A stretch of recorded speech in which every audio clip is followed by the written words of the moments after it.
Great. So one of the goals of those questions is to sort of get to some products, but another possible outcome of this is if you saw areas where you weren't that satisfied with your own organization's performance, that might inspire or provoke some creative tension.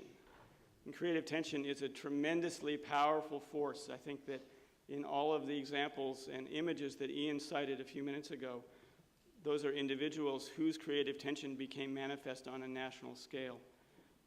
So this gap between what we experience today and what we aspire to or what we envision, clearly this is where the innovator plays.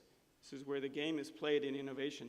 And we can use that difference, that creative tension, to help make more good things. And from my own experience, the people in this field are inspired by creative tension, and it's what gets us going every day to continue to make a difference and continue to work against the things that seemed at one point to be impossible. So we hopefully encourage and inspire more creative tension in a positive way, because really that's what makes us choose to make a difference. Now, from a process standpoint, we're constantly encouraging and recommending people to create products and to create prototypes, to make ways to visualize the things that help us understand. So that photograph of an expo marker and a little camera case, that was an actual prototype of a device like this. And the purpose of the prototype is simply to help us see the future, to help us bridge from where we are conceptually in our thinking to where we want to be, to where we want to go. So another example, the organization that built the first commercial mouse for Microsoft made literally thousands of prototypes.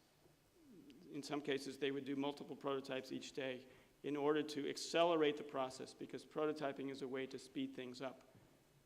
Now, that's problematic in our field, because how do you speed up the implementation of something which looks like a program?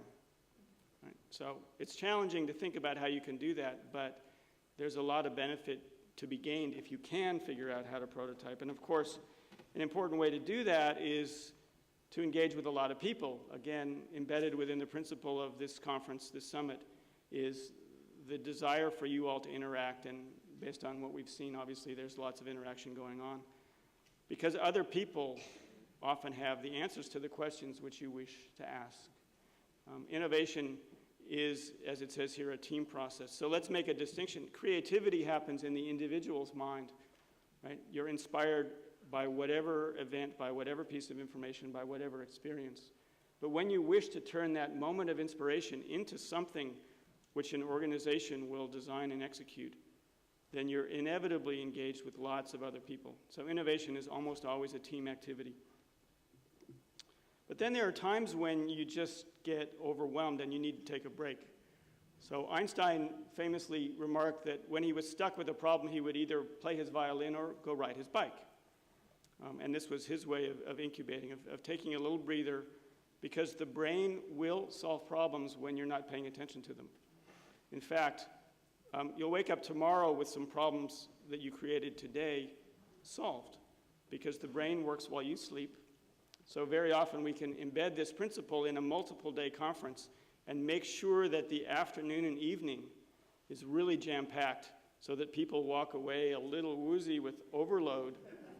And then in the morning, it's amazing how much has sorted itself out and cleared itself up. It's not a guarantee, but it happens more often than not. You want a guarantee? I'm sorry. Wrong speech. All right, so let's just summarize a little bit and think about where do breakthroughs come from. Right, so now take another deep breath, right? We're doing yoga here. So they come from the impossible. We have to engage with the impossible. They come from new inputs. They come from rigorous design process. They come from diverse inputs.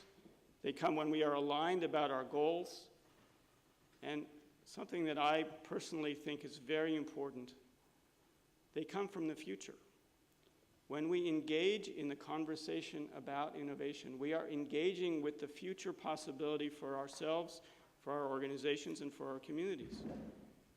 And that tension between what we envision for the future and where we are today, that's a form of creative tension that we can exploit, that we can use, that we can turn in our favor to bring alignment to the goals and the visions that we have created. So in that respect, innovation comes from the future, but also creates the future. And in that respect, you, in your presence today and in your work every day, are creating the future as well. So thank you very much for that, and thank you for being here today.